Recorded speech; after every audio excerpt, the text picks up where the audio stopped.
Maybe I'm crazy, but this is the scariest week of the year. And not because of Halloween, it's because it's the week leading up to the election. Maybe I'm crazy, maybe I'm not. Welcome to the Maybe I'm Crazy podcast. I'm Joy Taylor. Psych, I'm a werewolf. Happy Halloween. You know it's my favorite holiday. We're not in studio, so I gotta make do. So I am refurbishing some of my old costumes.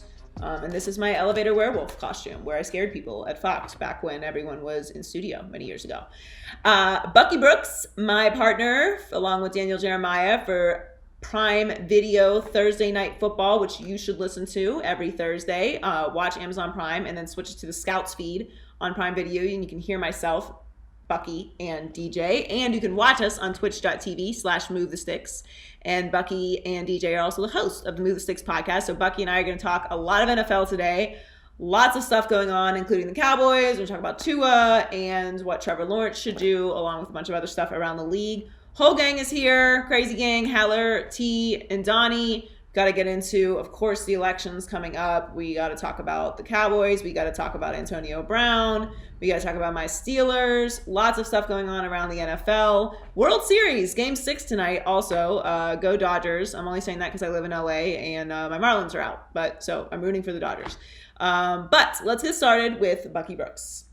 All right, my partner on Thursday Night Football on Prime Video. Don't tell Daniel Jeremiah. Just kidding. I'm going to have DJ on as well. But Bucky Brooks is joining me again on the Maybe I'm Crazy podcast. Bucky, where's your Halloween costume? You didn't tell me. I didn't get the memo. I could have put something on. Halloween is my favorite holiday. You can't see right now, but I was digging through all of my old costumes to find something to wear on the podcast today. And I think I have probably like 30 Halloween costumes. I mean, that's a lot, Joy. Is it too much? I mean, that's a lot. I have a whole store. I have costumes from like 10 years ago because you buy them and like they always like overprice them at these Halloween stores. So you can't bring yourself to throw them away. So like half of my closet is just Halloween costumes that but like how often can you recycle them? So yeah, that's important. That's a good question. You have to keep a good rotation. So like most of them I haven't reworn. Although I am going to, well, it was my friend's. So like I'm going to kind of redo one for Friday's show for her, but I hadn't worn it. My friend had worn it. So I'm being a little thrifty. I mean, a little bit, but like this isn't even the year that you can really get down because like with COVID and social distancing, you can't do the Halloween party and the normal stuff that most of us would do. Yeah, last year I went to the Halloween parade in West Hollywood. Have you ever been to that? No, but I can imagine that it's a treat. I can't even describe it. It's insanity. It's 1 million people. They shut down. I'm not exaggerating. They shut down Santa Monica Boulevard from basically like the end of like that Beverly Hills Park, like as far down as you can walk, and it's people like this close to your face for the entire street. It's 1 million people. It's the craziest thing I've ever experienced in my life. It's nuts. Oh, I might have to sign up to do that. Yeah, not for like a couple I've never years. heard about the West Hollywood Halloween thing. That's an interesting one. I can imagine it though. Listen, you got to be a little liberal.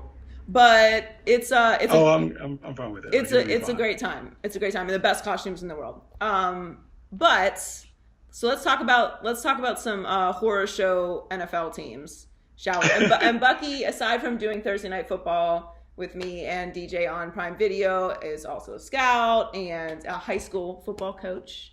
What's the name of your school again? Granada Hills Charter. Granada Hills Charter. And obviously also on NFL Network and contributes on FS1 as well. So I think the Cowboys are at the top of my list because I had higher expectations for the Cowboys this year than I probably should have. But it's also the NFC East, so like it can always turn things around in that division. Although this year they're particularly awful. But things are really significantly falling apart. I mean, now you've got Mike Nolan like scratching his eyeball with Tabasco. And it's like nothing can go right for them at this point.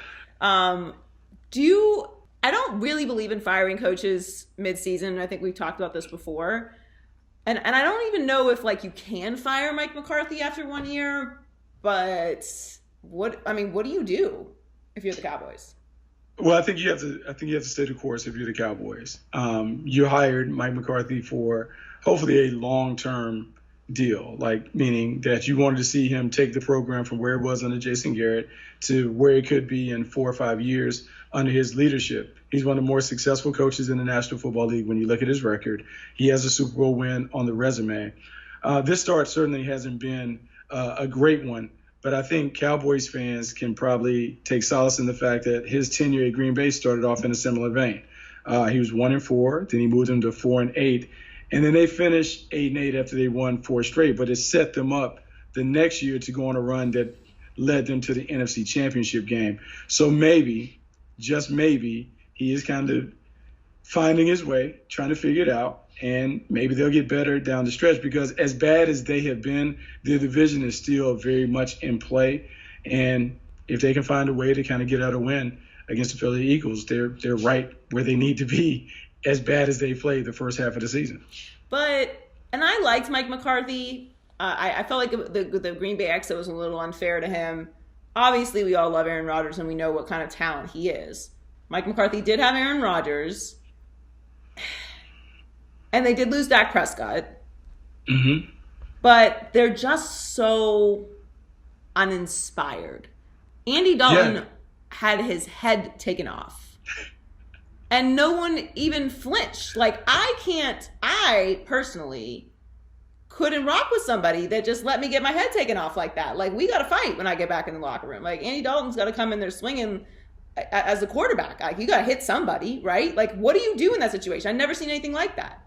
No, I've never seen anybody, like a team, not respond like that, especially when your quarterback gets cold-cocked like he was cold-cocked. You would think that there would have been a melee in the middle of the field. And they would have gotten a pass, too. Like, no one would have held that against them.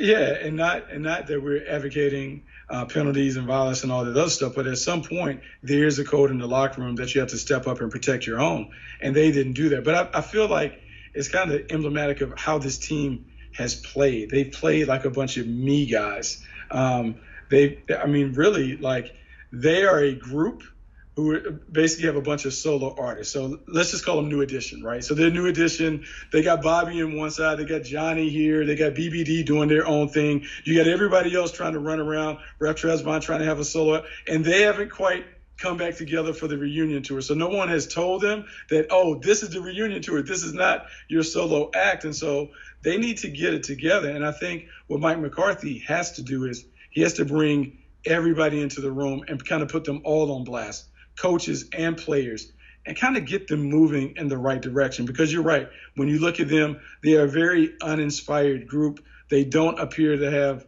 like a core set of values and standards that they're trying to play up to.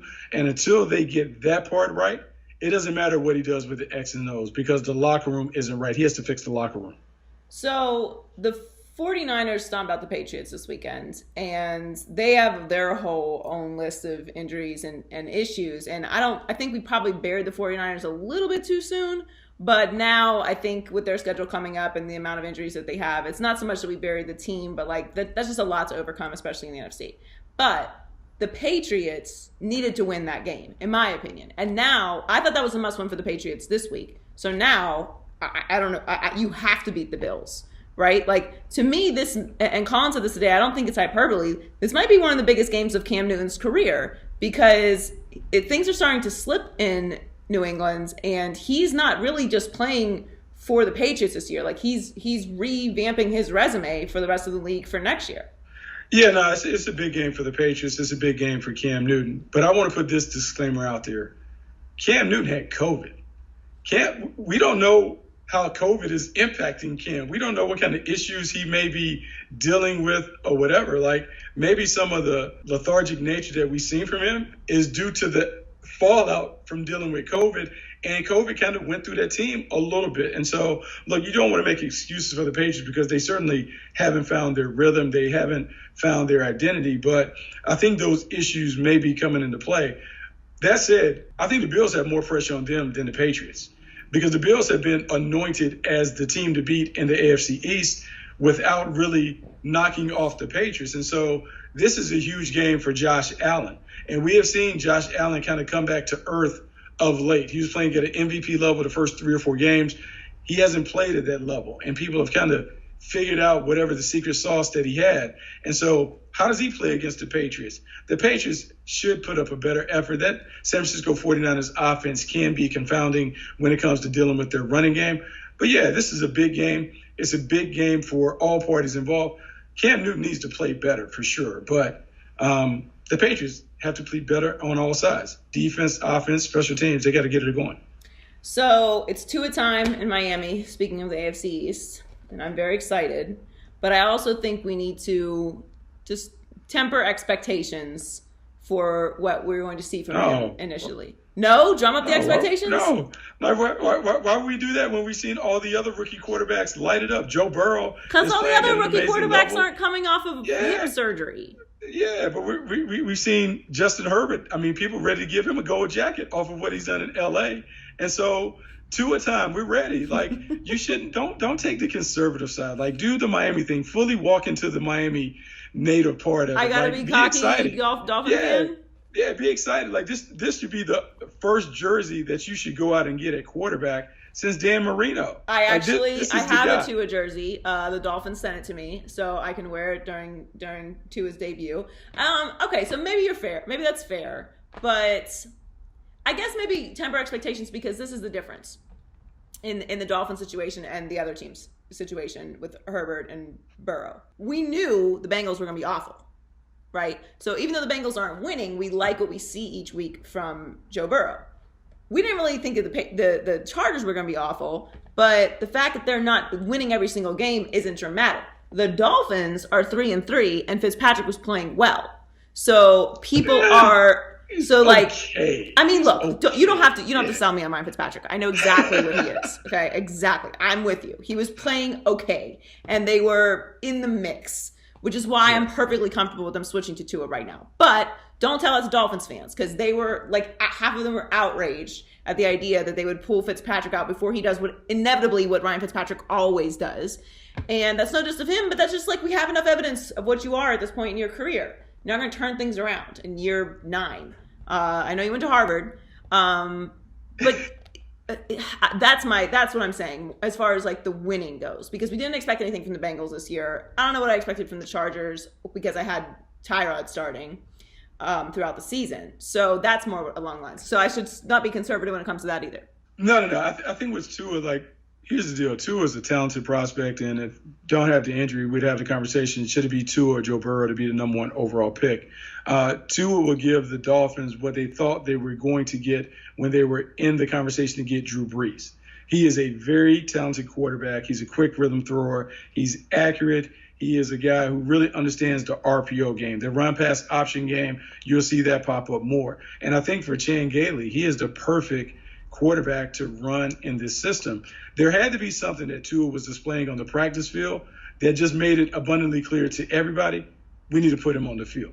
And to say that your team is sitting at 3-3, and to know how it could kind of resonate in the locker room to pull the plug on Ryan Fitzpatrick because he is such a good dude. He has emerged as a leader of that team. It had to speak volumes about the talent that Tua brings and what he could be to this offense. I think he's going to be fine. Even if he starts out slow, I'm not necessarily worried about that. Yes, I do have a little of that hesitation when you think about his hip situation and the injury. But, man, he is talented. And I think when you have a talented quarterback, we've seen what these young guys have done. We talked about Burrow and Herbert. Think about Kyler Murray and how exciting everybody is down in Arizona. Well, Tua doesn't run around like those guys, but he certainly is a talent on par with those guys. So there's a lot of scary teams in the league. Scary good. Obviously, my Steelers, the Titans, the Bucks, the Packers, the Chiefs, Ravens. Who is the scariest? Scary good, scary best. Actually, I shouldn't even say scary best. Best is a different question. Who's the scariest team in the NFL to you right now? Well, I mean, I think the team that's the scariest are the reigning Super Bowl champs, the Kansas City Chiefs, just because, I mean, they can win a variety of different ways. The last couple of weeks, we've seen their offense kind of operate at a pedestrian level, but they found ways to win. They beat the Buffalo Bills with Clyde Edwards-Helaire running crazy. They knock off the Broncos with the defense making plays, and we know what they can do when Pat Mahomes is hot with the weapons that they have. And then they go and get Pat Mahomes, an underrated weapon in Le'Veon Bell. While everyone has poured dirt on Le'Veon Bell is a perfect fit in that offense, not only as a runner, but as a pass catcher. Quietly, he averaged over 6 yards per attempt against the Broncos, and just like a little bit of action. As they get closer to the playoffs, he's going to get more playing time, and they have everything that you look for on offense. And so they're a scary team. The other scary team, obviously, is Tom Brady and what the Buccaneers are doing. Tom Brady has found his rhythm because he has a ton of playmakers around him. They add one that might be a little cray-cray, and Antonio Brown, but there's no denying the talent. And if you can get the cray-cray lined up, he certainly can give them something that he didn't have, and that is a dominant player over the middle of the field in the slot. And as he goes and as he plays, I think he will remind people he's a Hall of Fame caliber player. He's one of the best to ever do it at the wide receiver position. And I know people are saying, like, they didn't need him? Yeah, but you can get him, so why not get him? And I just think that he gives them something that they didn't have. He gives an added dimension to that offense, and their defense is playing lights out on the Tie Bowls. So you have obviously a lot of experience scouting, and I think we may have talked a little bit about this on Thursday Night Football on Prime, but I'm not so sure about the idea that Trevor Lawrence should demand to go to a different team if the Jets get the number 1 overall pick, which looks like it's full steam ahead, Jets to number 1. I'm very pro player. Like, I think you should use as much leverage as you can, make as much money as you can, stick it to the man. I don't care. I'm not writing the checks, so it don't matter to me. I don't think that there's really loyalty in professional sports, so I don't hold it against players when they're not loyal. It doesn't upset me. I don't believe in that. I also come from a different backgrounds, and I'm a killer, so it just doesn't matter to me. But I do think that we are living in a different space than we were with Eli and Peyton and John Elway. Like, social media, there are a zillion channels that cover sports, a million podcasts, a million shows, radio, television, streaming, Instagram. Like, there's endless outlets to criticize what you do. And John Elway was successful, Eli was successful, and Peyton was successful. So we don't hold it against them that they used some leverage to get out of the situation that they were in. But this is New York City, and the Jets haven't been always dysfunctional. So I just feel like you're coming in, you're Trevor Lawrence, you're like the biggest star coming into the draft in years. You have massive expectations on you. You may win another national championship this year. I don't know. Like, I just don't know if that's the best idea to force your way out of the Jets. Yeah, I think it's interesting because the reports obviously came out that he was like, oh, man, maybe I'll just go back to school. Maybe I'll that's a terrible idea. I'm adamantly against that. That's a bad maybe advice. It's like maybe I hang out and just do it down here or whatever. I think he does have leverage. It's well within his right to look at the situation and wonder, do I really want to go to New York when I've seen so many players have a tough time existing and thriving with the Jets? I think it is a consideration. And if you do have the power, I mean, I'm an advocate for wielding the power when you have it. And so I think this is a situation where Trevor has a ton of power because he is viewed as the unanimous or undisputed choice as the number 1 quarterback in the draft. And so if he doesn't feel good about the Jets situation, I think he should flow out all those scenarios where, I don't know, maybe I'll go back to school. Maybe me and my fiance just hang out here in Clemson and just do what we do and play house and all that other stuff. And I go in the next year's draft. And so he should do that. I don't know which agent has his ear and has kind of told him to put that out there, but certainly it's a nice tactic. I mean, going back to school, I think is a terrible idea. You're risking getting injured. I mean, you saw TUA. Like, if you want to take that risk, I think that's a bad idea. And there's 0% reasoning to do that. Because who knows? You could do that, and then the Jags have the number 1 overall pick next year. Like, what? Like, that's, I don't think. But the Jags would be perfect for him. He's right. He's from Georgia. It's right there. Jacksonville is. Nobody wants Trevor Lawrence to go to Jacksonville. No, that's why I'm saying, like, if the Jets are in a fine position either way. Like, they're in the driver's seat because they have Sam Darnold regardless. So if he doesn't want to go to the Jets, then the Jets can trade to someone who needs a quarterback, like, for example, Jacksonville, for $1 million picks, and you can send him to Jacksonville. Enjoy the middle of Central Florida, okay? I've lived there. Like, why not? Come on, you're Florida. Let's not listen. No diss to Jacksonville, okay? But they've had like 3 legendary players in the history of their franchise. It's not a big market. And listen, I'm from Pittsburgh. I lived in Central Florida for a while. I lived in Florida for a very long time. And I'm just going to say it like it is. Like, call me a coastal elitist if you want to, but like, where you go matters. Like, the market that you're in matters. And for that matter, Jacksonville is not more functional than the New York Jets. And I'm just using Jacksonville as an example because like they need a quarterback. Like, the Gardner Minshew thing was cute, and like, he's great. He wears jean shorts and he can throw the ball around, and he's like strong. But if you have the opportunity to get Trevor Lawrence and you're Jacksonville, that's what we're all on the same page. That's what you're doing. But like, if you look at the teams that need a quarterback next year, who are they? So they're a handful. Like, obviously, the Washington football team is in need of a quarterback. They have kind of dismissed Dwayne Haskins, so they're on to the next. The Jacksonville Jaguars have to be in play. It looks like the New York Jets will be in play if they finish at the top of the heap. That come to mind. The Chicago Bears appear to be a team in need of going back and kind of fishing in that quarterback pond. So they're going to be a handful of them. Indianapolis Colts, another team. Phillip Rivers is nearing the end. I know they have Jacoby Brissett, but you would like to think if they thought highly of Jacoby Brissett, they never would have brought Phillip Rivers in. Right. So they're a handful of teams, and luckily this year there should be enough quarterbacks in the draft to fill those seats. Well, I'm really interested to see where he ends up going, because New York is an interesting situation, because they could trade back to, I mean, the Colts would be a great situation for him. I think Jacksonville would be great. And now, mind you, I know when you mentioned those 3 legendary players in Jacksonville, I'm hoping that you're including me in that mix for my year that I spent there. I'm hoping that you're including me in the Duval's finest. But yeah, it'd be great. It'd be great if Trevor was able to play there. He is from Georgia, like the proximity, like his parents would be able to drive down and see him play all the time. They're in desperate need of a star, the attention, everything. My people in Jacksonville will raise up. They would show up for Trevor Lawrence. You're so okay. So you're biased. You're a little biased. I mean, I'm a little jaded. You're a little biased. It's understandable. I personally, for interesting purposes, would prefer that he go somewhere like New York. I think Jacksonville's probably like at the bottom of the list if I'm gonna keep it real. Like it's in order of priorities. I think the Colts are probably number 2, because the Colts are just kind of a boring organization overall. I think he'd be great there and have massive success. But look, I root for interesting. Like, I'm in the interesting business. So like the Colts would be great for him because they are a well-run organization and are in place to win. And you're right. If they thought Jacoby Brissett was the guy, why would you bring in old man Rivers? Like, you wouldn't. So the Colts would be great. Washington would be great. It's a legendary franchise. And Rivera, like, I think Washington would be an awesome place for him.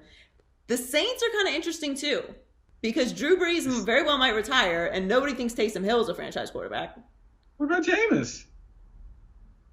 So the Saints are interesting too. What do you mean? What about Jameis? I mean, Jameis is a right backup there. Quarterback at this point. I mean, I think we all know Jameis is hoping that he gets his opportunity to do the Teddy Bridgewater thing. I do believe Trevor Lawrence would be intriguing, but man, they would have to give up so much to get into that conversation. But the opportunity to see Trevor Lawrence with a great offensive mind like Sean Payton, you just wonder what would he do with a talent like that? Someone who can run and throw. He can do some of the running stuff that Sean Payton, I'm sure, is fascinated about when he sees all these young quarterbacks making plays, but then also can kind of deal like he would like to deal.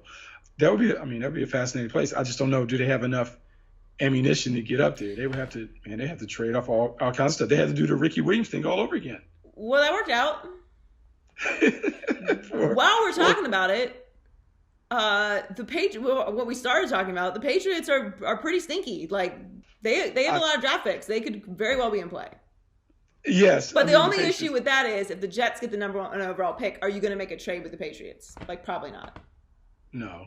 But why would you help? Why would you help the evil empire? Yeah, you're not going to do that. To the top. And I think for the Jets, I think it'd be an interesting conversation because you have a lot of people that have invested a lot in Sam Darnold, but here you have Trevor Lawrence. And so do you move on from Sam Darnold? What does Sam Darnold fetch you in return? There's some people that say he would bring back a number one, like a first round pick. But can we honestly say that based on what we've seen? I know we would put a lot of it on Adam Gase, but this offense hasn't lit it up. And I don't know how many moments he has to kind of feel a holiday reel where you're like, oh, yeah, he absolutely is our franchise quarterback going forward and beyond.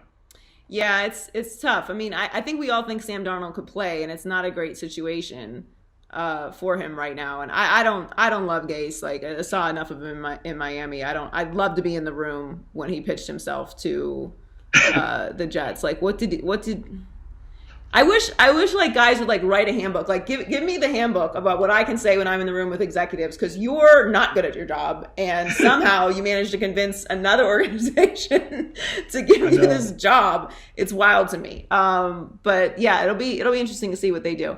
Well, catch me and Bucky and DJ on Thursday night on Prime Video. You just go to Amazon Prime Video, and then change the audio to Scout's feed, and you can listen to me, Bucky, and DJ, or you can watch us on twitch.tv/MoveTheSticks, which is also Bucky and DJ's podcast, Move the Sticks podcast, which is a very good podcast. I'm a subscriber.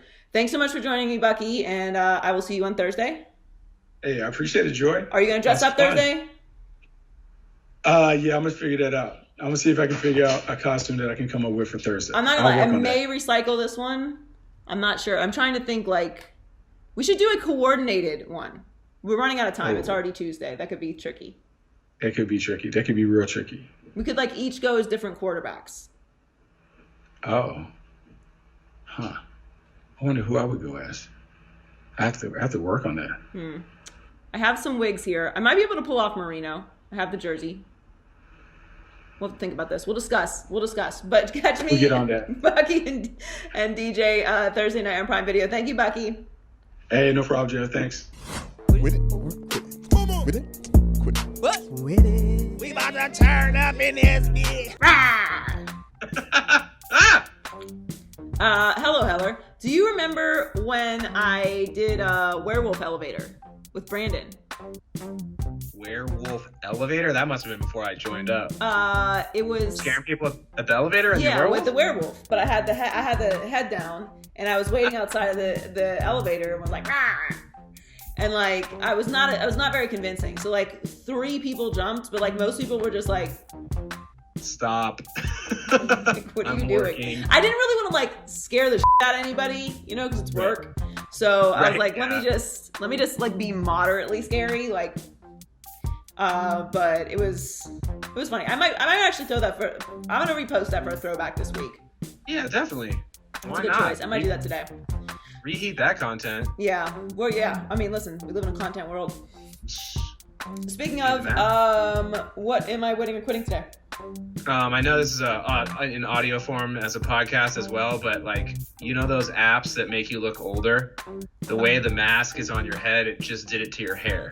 So it looks like you've got a beautiful gray sort of bob going right now with of course, werewolf teeth coming out the top of it. But when it's tight on the bob, I mean, it looks, you're gonna go gray gracefully. I'm gonna look good. I'm gonna look good gray. Hell yeah. I'm cool with that. I don't mind going gray. Yeah. All right. Started with a compliment. Now I'm going to mess you up with these win it or quit it's.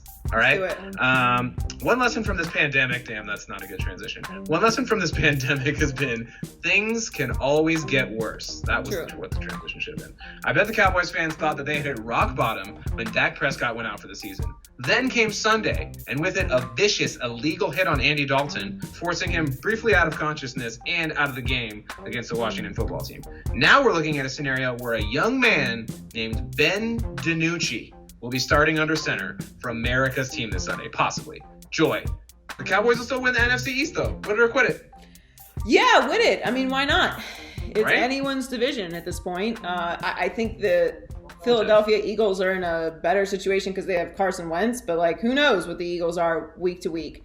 I will say, though, and I talked about this with Bucky, if anyone lets me get my head taken off like that, and you doesn't come to your aid, don't immediately scrap, you cannot be near me again. I saw Marcellus was talking. I retweeted this.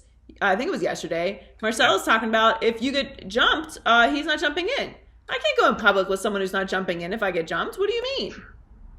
Yeah, I mean, I was a little concerned, because I think of Marcellus as my friend as well, so I find that a little disconcerting. And so I was on set with them when that was happening, and so I told Acho, look, I'm not gonna leave you. I'm gonna break my hand sucker punching one of the guys in the face, and I'm gonna run out of there. So okay, so you're still gonna run. Yeah. See, I don't have any. I have no concerns or like questions about what I'm gonna do, because I've been in this situation. So I know what I do, which is I jump in and fight, and then, consequences be damned. But yeah, I mean, for the Cowboys to allow that to happen to Andy Dalton is just really telling. And I want to say I'm not an advocate for violence. That wouldn't be entirely authentic. Time and place. There's a time and place. And that's a time and place. This is a violent sport. And he just got headhunted and you didn't do anything. There was no reaction. And to me, that's just telling of there's no team. This is just a bunch of guys working together. Mercenaries. They don't. And listen, I don't have a problem with the mercenary here and there, but they still have to fit within a system. There's no fight in the Cowboys. And I don't like that intangible, because it's how do you measure how much fight? With my eyeballs, what I'm seeing, I can clearly see that they're not putting in any effort here. And that's just disappointing. But what I've come to the conclusion is this, because we have enough evidence now. As long as Jerry Jones is running this organization the way that he does, which is anyone who pushes back, any coach who wants to have all decisions made, and all the credit for that matter, and the only voice, and the buck stops with them. As long as he's running it the way he is now, which that doesn't exist, they're not going to win. And we have enough evidence that that's the truth. You can say whatever you want about the Cowboys. They're a great brand. They're the biggest brand in all of sports in the entire world. That's not arguable. We know that. They are America's team. They are ratings galore, whether they're good or bad. Everyone's got to watch. You either hate the Cowboys or you love the Cowboys, but you're watching the Cowboys.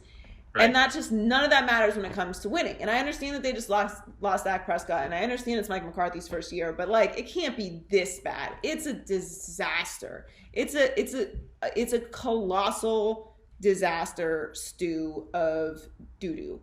And I can't co-sign it anymore. I like Jerry. Jerry's a legend. He's a Hall of Famer. He's a nice man. I've talked to Jerry. He's great. And he's a great owner as well. It's not that he's a bad owner. It's just he's not a good coach or general manager or PR person. And he's all of those things. He's everything. And you can't be everything. You just can't. You can't be everything and win. And we know that because we've seen it. We've seen you win and we've seen you not win. And we've seen a lot of not winning when you're doing things a certain way. And we've seen a lot of winning when you don't do things that way, because it's not permitted, because that's not the kind of style of coach that's going to allow that to happen. Jimmy Johnson, Bill Parcells. Right. Jimmy. So it is what it is. I have werewolf hair on my mouth, my lip gloss. It is what it is. He just, as long as Jerry's doing things the way he's doing it, this is going to be the Cowboys' fate. And there's just nothing else to it. We can keep wishing and thinking and Dak this and Zeke that and offensive line this and defense that and Mike McCarthy this and Dez and whatever else. It just doesn't matter. At the end of the day, this is what it is. We have the evidence now. Mike McCarthy is a Super Bowl winning quarterback, but he's clearly still overshadowed by Jerry. There is a dysfunctional setup in the structure of the Dallas Cowboys, and it permeates down. Think about it. And anywhere you work, right? And it's hard to compare a locker room to other workplaces, but there are similarities in some senses. If you know that your boss or the coach doesn't really have the final say in what goes on, and you can talk to your boss, but if you don't like what your boss said, you can circumvent the boss and go straight to his boss and get done what you want to get done, or influence what you want to influence, or make things happen. Then you really don't fully respect your boss or your coach, because you know they don't really have power. And anytime you know that someone doesn't have power who's over you, you act a certain way. It's just human nature. There are very few people who are programmed to just listen no matter what. And I mean, we are talking about alphas of alphas of alphas. To get to a point where you are a professional football player, you have to believe in yourself at the highest level of human imagination. So to then go and talk to someone who you know doesn't really have the answers or the final say, it's just inherently in you. You don't have the same fight. You don't have the same fear. And fear can be very useful. Yeah, particularly around Halloween, but even more specifically during a football game and various football games. You mentioned Jimmy Johnson, our coworker. Wonderful man. The double Laquasa. I don't know if I can get it with one hand. With the werewolf gloves. You guys got to tune in video-wise this week to see this. But you mentioned Jimmy Johnson, and for me, it all starts and ends there. Yeah. They were America's team with Jimmy Johnson as the coach, Jerry as the owner, Troy Aikman as the quarterback, Michael Irvin at wide receiver. Emmitt Smith, Jay Novacek, Moose Johnson, all these guys, right? They couldn't keep making that work because Jerry and Jimmy, for whatever reason, I don't remember the exact reasons that they espoused, but Jimmy had to go for whatever reason, and Jerry had to stay. So for me, that is a learning moment if you're Jerry Jones. You don't want that to happen ever again. But instead of learning, he just did whatever that was more and more and more and more to the point where you keep Jason Garrett for as long as you do because he's a nice guy who listens and is good in the foursome at the country club. And now you bring in Mike McCarthy and take away his teeth, take away his ability to demand respect from his players because the owner doesn't respect him. So, I don't think the Cowboys are going to make whoever they're playing this week Ben DiNucci, but who knows? It's a rough situation for the Cowboys, but I just don't see it changing anytime soon. Yeah, and in a COVID year, trying to bring in a new coach, they're not going to do it. They shouldn't fire him mid-season. There's nothing that can be gains from firing him mid-season. Now next season, I think Mike Nolan's gone, and as he should be. You on the Niners, bro, with the suits, but defense is terrible. Absolutely terrible, and they need to make some dramatic changes. But still, it's not going to change Jerry, and until that happens, it's just not going to change. All right. Speaking of some change, the Tampa Bay Buccaneers, they had a big weekend, Joy. They signed the best wide receiver available in Antonio Brown to what was already one of the best wide receiver batteries in the league. Then they out-swashbuckled the Raiders for their second straight win of 25 points or more. Joy, the Bucs are the Super Bowl favorites after signing AB. It's obvious. Win it or quit it. For the NFC, yeah, I think they were either way. Okay. The AFC, I think it's between the Chiefs and the Steelers. And I'm giving a 1% nod. Nice. They did. I'm giving the 1% nod to the Chiefs just because we've seen it with this particular group. Right. Yeah. But I do think if the Steelers beat the Ravens, that they are the best team in the AFC. But the Bucs are the best team in the NFC. And that's kind of surprising to me. But look, Chris Godwin is out again for a couple weeks. So it makes sense that they need another wide receiver. But it's Antonio Brown. So do I think Tony Toe Tap. Yeah. Let's go. I mean, do I think this is going to work? No. Why? Yeah. Why? Lately it happened. So. What evidence do we have? And we have evidence. What evidence do we have that it's going to work? Well, if you go Facebook Live during Mike Tomlin's speech, we didn't know anything at that point, so it was good. It was all good back then. It was all good just a few years ago, but yeah, it's been a rough road since then. Post the moment that Antonio Brown decided to go live on Facebook from the locker room. Post that moment. What evidence do we have that it's going to work? Their answer is none. And I, as you know, was a big supporter of Antonio Brown for a very long time. I didn't understand how it could fall apart with the Steelers. And I thought he was going to be great with the Raiders.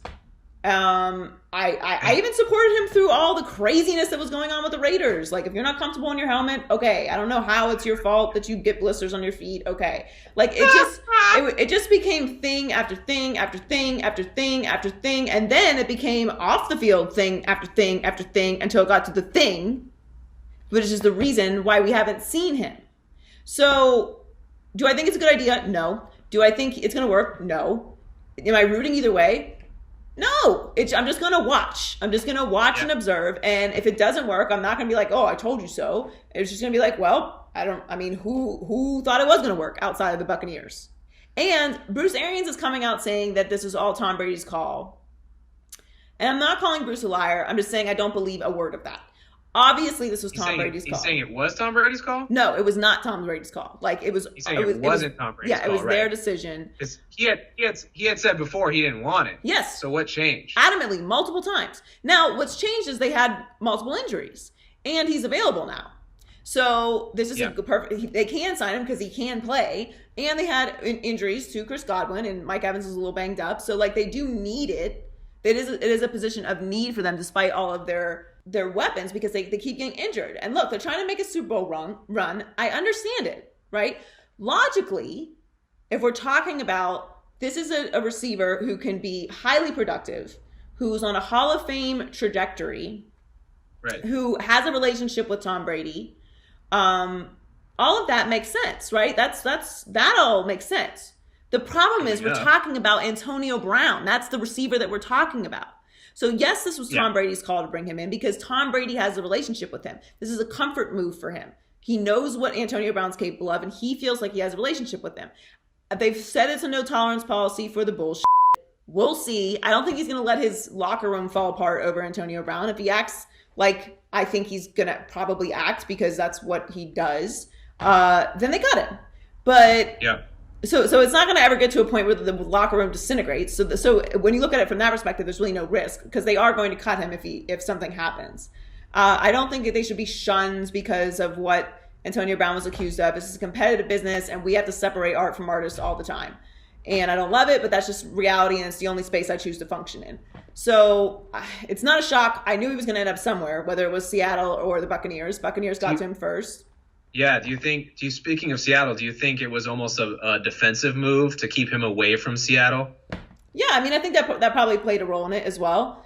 But again, like, does anyone know if this is going to work? He hasn't played football in a long time. And whatever he was before, he may not be. What helmet is he going to wear? Is he going to have special socks? I don't know. I'm 0% surprised. I have zero expectations. It's interesting. I'm interested to see if it works. Maybe it works. Maybe they win a Super Bowl. Can't say like I'm right or wrong because I honestly don't know at all what to expect. I just if it doesn't work, I won't be shocked. Yeah. If it doesn't work. There's certain personality traits that are not fixable. And I don't know Antonio Brown personally. I'm going based solely off of everything that I've seen from him from the moment he went live from the locker room, and I can come to my own conclusions that it's not a switch that's gonna flip just because he hasn't been in the NFL. Like all this talk about like, oh, he's humbled now and stuff, like, yeah, humble's in you. Like humble is in you. That's a trait that's a part of your personality that you're capable of tapping into. I don't know that people necessarily learn how to be humble. And I'm not a psychologist, so what the do I know? This is just my opinion. Okay. But again, like I feel like I'm repeating myself, but at the end of the day, I don't know what to expect. My guess is it doesn't work. If it does work, great. You're not a psychologist, and you do have a right to your opinion, and as do I. And my opinion is that he's not going to be able to not put out a music video after each week. So I mean, if we can deal with that, we can deal with anything. To me, social media is not an option. Like if I'm Bruce Arians or Tom Brady, I'm like, you do not have social media. Like you have no access to social media during the season, period. And it's not that hard to do. Like you cannot have social media. You are not allowed to have social media. And why should you be allowed to have social media? I mean, there's a smartphone joke in there, and he acts dumb with it. So we'll see. Yeah, we'll see. Spooky. What's up, Sir Penguin? What is up, Mrs. Werewolf? How are you? That's a dope onesie. I forgot I have the I was telling everyone how many costumes I have. I have like a ridiculous amount of costumes. And I forgot I have the bunny onesie from Yeah, from our story. Christmas That's story true. music video. What are we gonna do for our music video this year? We're not together. That's a good question. We can still do something Zoomy. We gotta brainstorm. We've got time. Yeah, we gotta think about that. Weeks. Maybe we'll do we'll do a COVID tested shoot. we gotta think that one through. Yeah, we got a little time. All right, what am I doing in high key low key this week? All right. High key, there is now only one remaining undefeated team. It is your Pittsburgh Steelers, Joy. Low key, last week you said that the Chiefs were the NFL's best. Now, after watching your Steelers hand the Titans their first L of the season, has your mind been changed at all? I'm giving the nod to the Chiefs low key because they're the defending champions. That's the only reason why. Okay, that's what gives them the edge. That's what gives them the edge. However, if the Steelers beat the Ravens this weekend, then I am going to give it to the Steelers because that is two big time tests back to back. The Titans undefeated. Yeah. They'll be 7-0. It's going to be really tough to argue that they're not the best team in the league right now. I don't think the Chiefs have any holes. That performance against the Broncos was they score in every part of the game, special teams, they were just rolling. Offense, they just do whatever. Patrick Mahomes didn't even have to stretch. So, they have not skipped a beat. They have no holes in their roster. And I don't think that the Steelers do either. I think the only difference is we haven't seen this Steelers team do it yet, and we have seen the Chiefs do it. So that's it. That's the only difference to me. But they're all this talk about the BUCS and all that, that's great. And they are a great team, but the two best teams in the league right now are the Chiefs and the Steelers. And I'm only going 1A because we've seen this Chiefs team win a Super Bowl. But I'm super excited about the Steelers. I wasn't sure what to expect from Ben Roethlisberger. He has come back 100%, still doing Ben things like throwing an interception in the last 2 minutes of the game for no reason at all. But they are a solid team. They are right back to where they were before. I don't think that they have the same level of talent, but that they had with the triple Bs. But I don't think that that's necessary. They're very functional with this group. They have a great group of guys. Seems to be a great locker room, and they've recovered from that mess last year. So I'm here for it. I love their defense. And I think that the defense is actually going to be the key for them in the playoffs because we know what their offense can do. So I think it's this weekend will determine who's the best team in the league right now. But right now it's just the BUCS are the best team in the NFC, but the Chiefs and Steelers are the best teams in the league. I'm with you there. I'm liking what I see from the Steelers. And as you can see, I'm kind of rocking Pittsburgh colors right now. You are. We got the Pittsburgh Penguins. So there you go. Yep, exactly. Yep. I'm a Pittsburgh Penguin right now. All right, high key. On the opening drive of the game on Sunday, the Browns lost Odell Beckham for the rest of the season. Low-key, Baker Mayfield bounced back to complete 21 straight passes, a franchise record, and 5 touchdown passes, including a game winner to Donovan Peoples-Jones. Go Blue. Joy, can Baker lead the Browns to the playoffs without OBJ? Low-key, yes, I think he can. I'm so torn over that game though, because Baker owns the Bengals. Now, he did overcome a really bad start, so I liked what I saw from him in that game, but it's the Bengals, and they own the Bengals. So I also saw what they did against great teams. So my initial reaction to the game was that was a clutch throw by Baker at the end there. They stuck in that game, came back, won it. Baker had an awful start. He overcame that. They lost Odell. It's another emotional thing to overcome, and they won the game. And it's a division game. It matters. But, is this team really for real yet? I feel like week to week I flip on them. That's a really, really bad loss to the Steelers. Whoop, that's a really, really bad loss to the Ravens. Whoop, you beat the Bengals really bad. I can't figure out how I feel about them. I do think that they can do it without Odell because I don't think the chemistry with Baker and Odell was ever there. And I love Odell. I want Odell to be a star again. We need Odell. Odell is the NBA player of the NFL. We need him to be great. He needs to be in a situation where he can be great. It was never Cleveland. I know Cleveland wanted to convince us so badly that they could be the platform for Odell. No one outside of Cleveland believed that. And like, it is what it is now. And like, I hope that he comes back stronger than before. The ACL is obviously awful. It's crazy to even think that Odell is going to be out with an ACL injury. It's just the worst. I know. But, he's going to come back. He has more football to play. I just don't think it's going to be in Cleveland. Do you think they make a trade for a receiver, or they ride it out with the young guys that they got right now and Jarvis? I mean, they have so many pieces already. I don't know that that's really necessary. I don't know. I don't possibly, but like, they have a good running game. They have lots of weapons. They have tight end weapons. Like, I don't know. I think they stick with what they have. I see. All right. High key. We've been watching the clock that tells TUA time for months on end, and now the countdown begins with his first start scheduled for this Sunday against the LA Rams. Low-key, given all the circumstances, his rookie status, the abnormal offseason, and, of course, Aaron Donald, we've got to make sure our expectations are kept in check, I believe. You agree? I think so. But Bucky tried to tell me otherwise, that I need to be a cocky Miami fan. But my thoughts, really, you need to embrace it. Okay. Yeah, but like, my thing is this.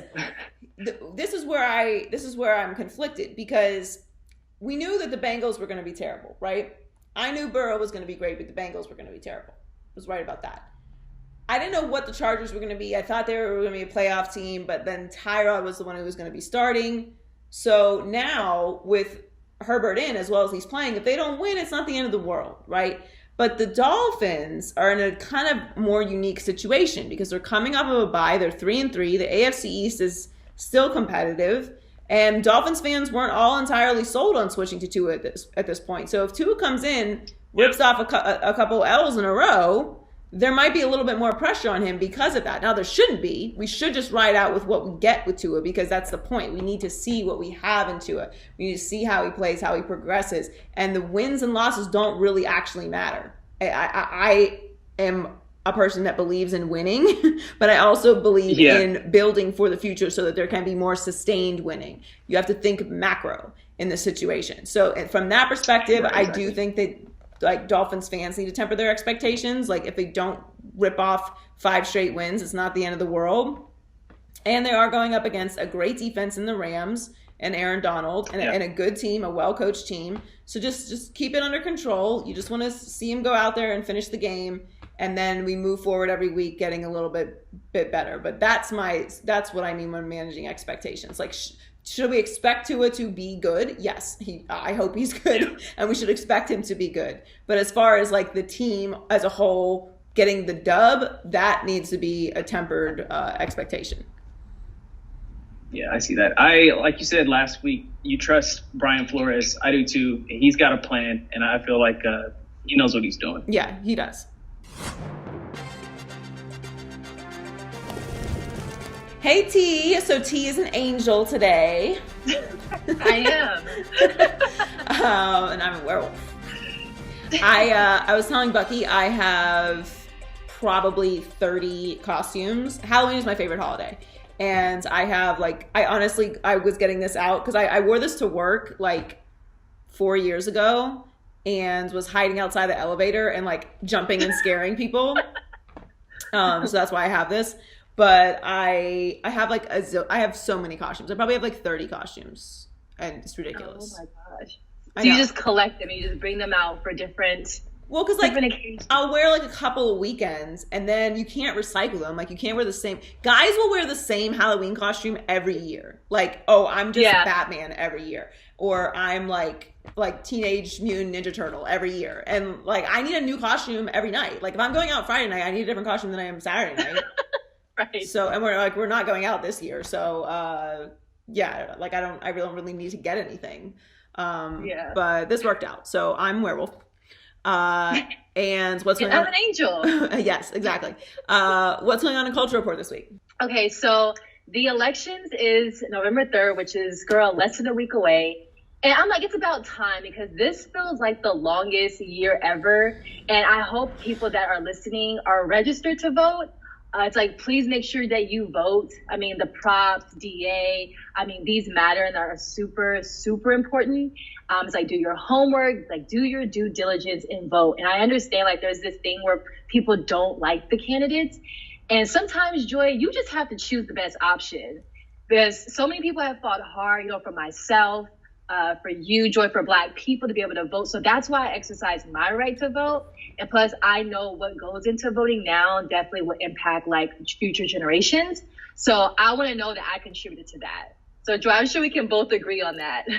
Yeah, I voted in every presidential election since I was old enough to vote, and voted in the primary this year and took the time to fill out my ballot and vote and research on all the props and everyone that was up for election this year before voting. And voting is something that's very important to me. I feel like if you don't vote, not only are you sacrificing your voice as an American, but you're also not contributing to society. And I also feel like it's really, in some ways it feels disrespectful to your point, to people who have fought, bled, and died for our right to vote.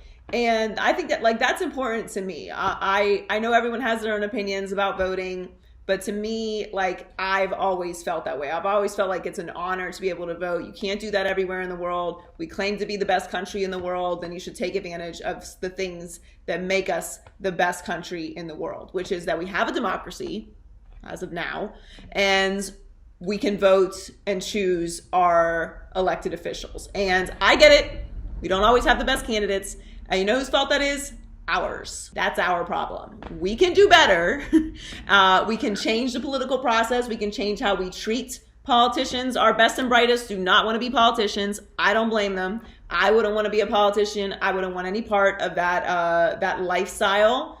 Our best and brightest want to enjoy their lives, have their children enjoy their lives in peace without being picked apart every second of the day.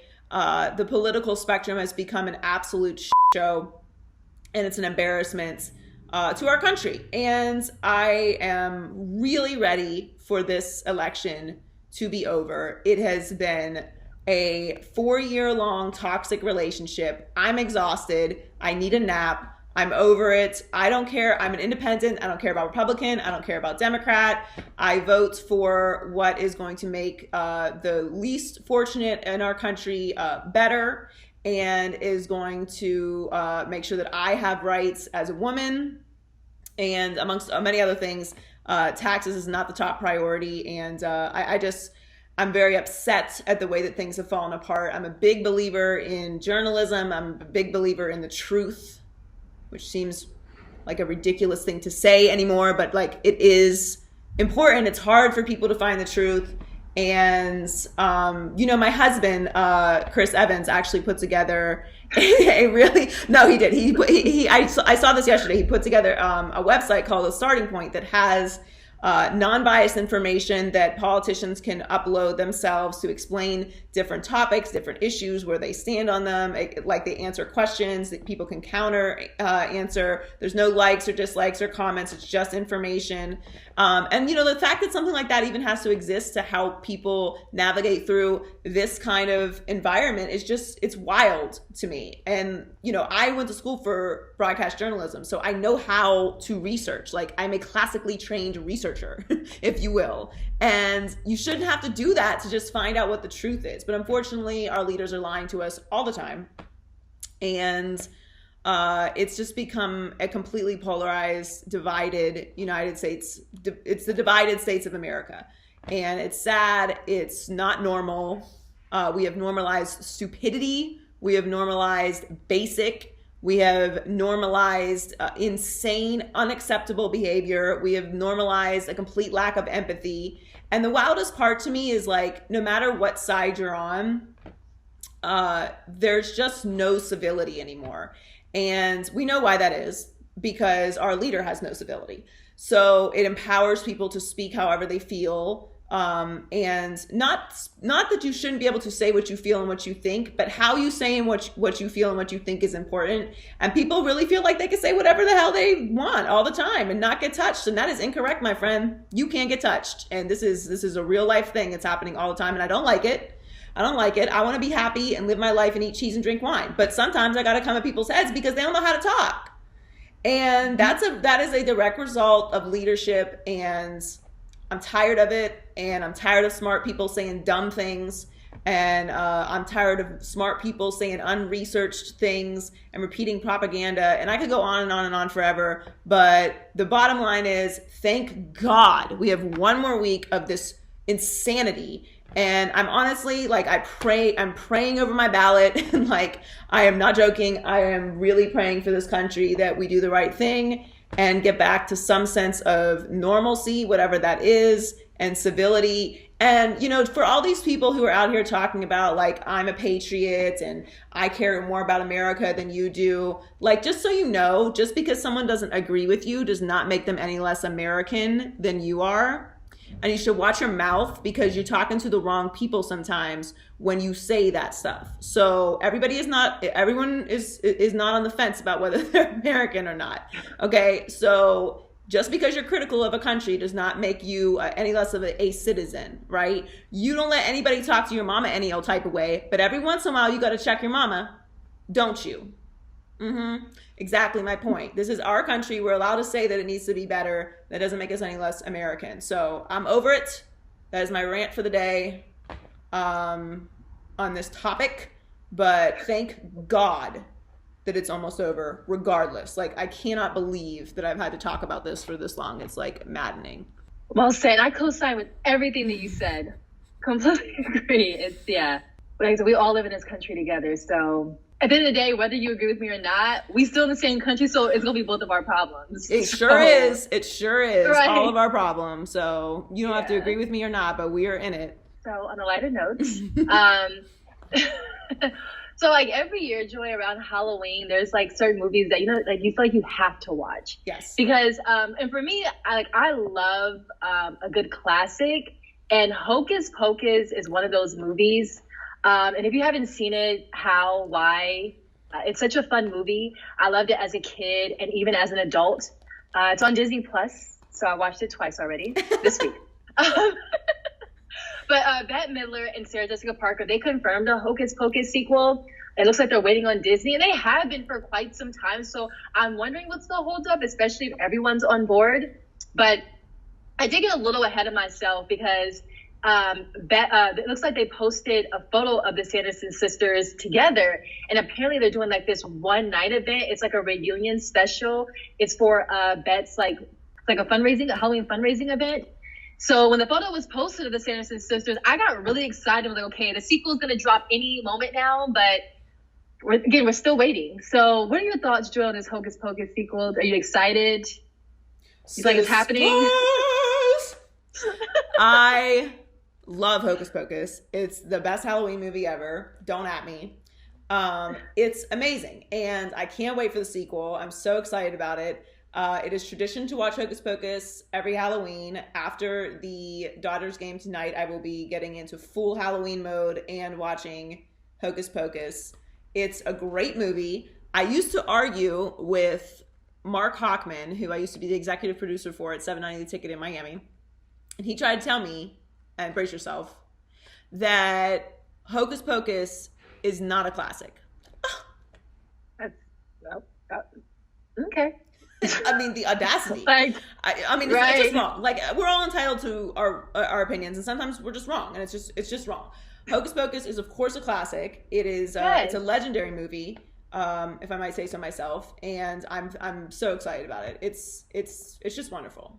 Sisters.